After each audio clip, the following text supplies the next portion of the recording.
بسم اللہ الرحمن الرحیم اقرأ باسم ربک الذی خلق۔ عزیز طلبہ، آج آپ نون ساکنہ اور تنوین کے احکامات میں سے چوتھا قاعدہ اخفاء حقیقی کے بارے میں پڑھیں گے۔ آئیے اس کی ابتدا کرتے ہیں۔ بسم اللہ الرحمن الرحیم۔ بسم اللہ الرحمن الرحیم۔ آج ہے اخفاء حقیقی کا قاعدہ، لیکن اس سے پہلے آپ کو یاد ہوگا کہ جب نون ساکنہ اور تنوین کے قواعد ہم نے شروع کیے تھے تو پہلا قاعدہ آپ نے پڑھا تھا اظہار حلقی کا۔ کون سا پڑھا تھا؟ اظہار حلقی کا۔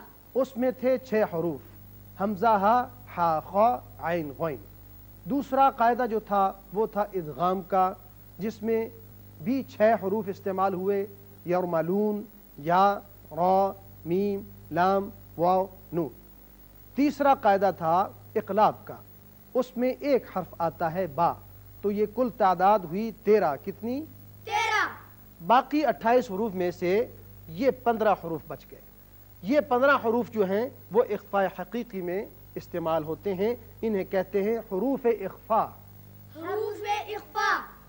اب یہ 15 جب آئیں گے نون ساکن یا تنوین کے بعد تو یہاں آواز نکلے گی اخفاء کی، اور وہ کیسے نکلتی ہے کہ غنّے کی مانند۔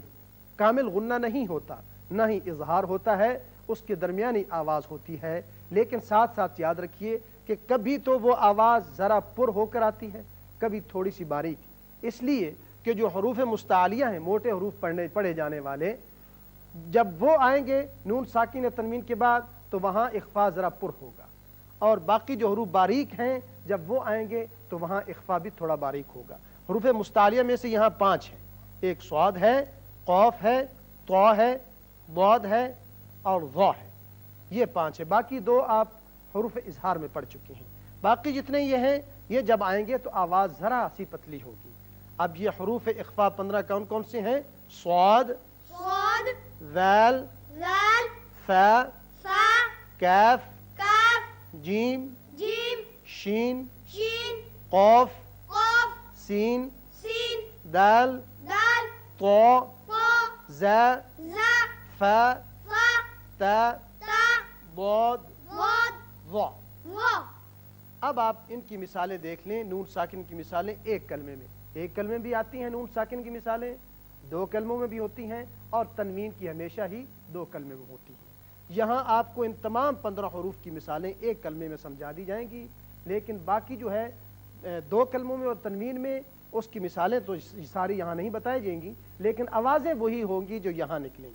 جیسے صاد نون ساکن کے بعد آ جائے ینصرکم، ینصرکم۔ یہاں دیکھیے نون پر آپ نے آواز تھوڑی سی گول کر کے موٹی سی نکالی ہے، وہ صاد کی وجہ سے، صاد حروف مستعلیہ میں سے۔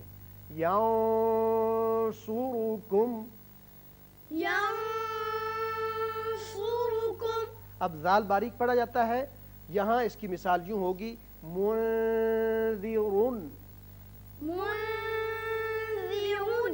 ثا بھی باریک ہے، منثورا۔ منثورا۔ انکالا۔ انکالا۔ کاف، یہاں نون کا جو آپ اخفاء کریں گے تو تھوڑا سا غنّے کی طرف زیادہ مائل ہوگی آواز۔ انکالا۔ انکالا۔ اسی طرح جیم پر انجیناہ، انجیناہ۔ یعنی یہاں جب بھی اخفاء آئے تو جلدی سے نون ادا نہیں کرنا ورنہ وہ اظہار ہو جائے گا۔ اخفاء کے معنی ہے کہ ایک الف کے برابر آواز کا ٹھہراؤ کرنا۔ شین کی مثال ينشئ. ينشئ.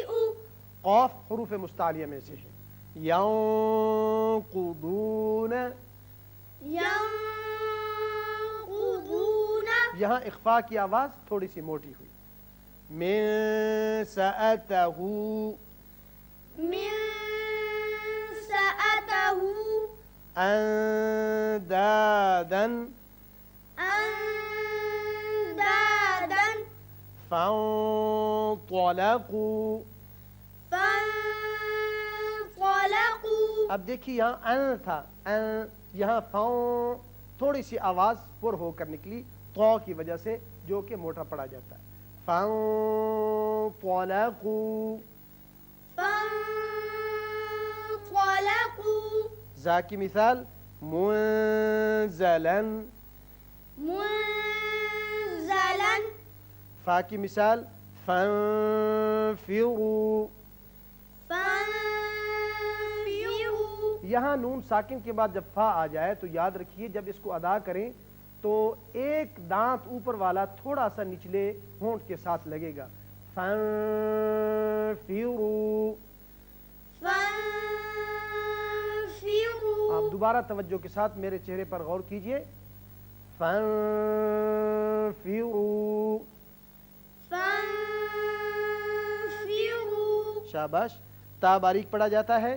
منتہون. منتہون. یہاں ضاد اور ضا یہ دونوں حروف مستعلیہ میں سے ہیں جو پر پڑے جاتے ہیں. یہاں اخفا بھی تھوڑا سا پر ہوگا. مردود. منضود. ينظرون. ينظرون. ينظرون. ينظرون.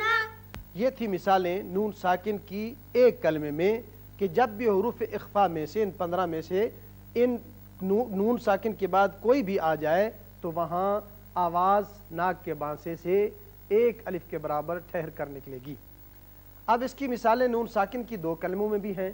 مثلا جیسے من شکر، یہاں دیکھیے یہ شین ہے. اب من ایک کلمہ ہے، شکر دوسرا کلمہ ہے، لہٰذا یہاں نون پر اسی طرح اخفا ہوگا جیسے یہاں آپ نے ینصرکم پر کیا تھا. تو ہم پڑھیں گے من شکر. من شکر. اور تنوین کی مثال ہمیشہ 2 کلموں میں آتی ہے. جیسے مبارکن طیبہ، یہاں طا ہے. اب مبارکن ہے، تنوین ہے اوپر، ایک کلمہ ہے. دوسرا طیبہ ہے، لہذا یہاں اسی طرح اخفا کریں گے. مبارکن طیبہ. مبارکا طیبا. تو یہ تھی مثالیں حروف اخفا کی.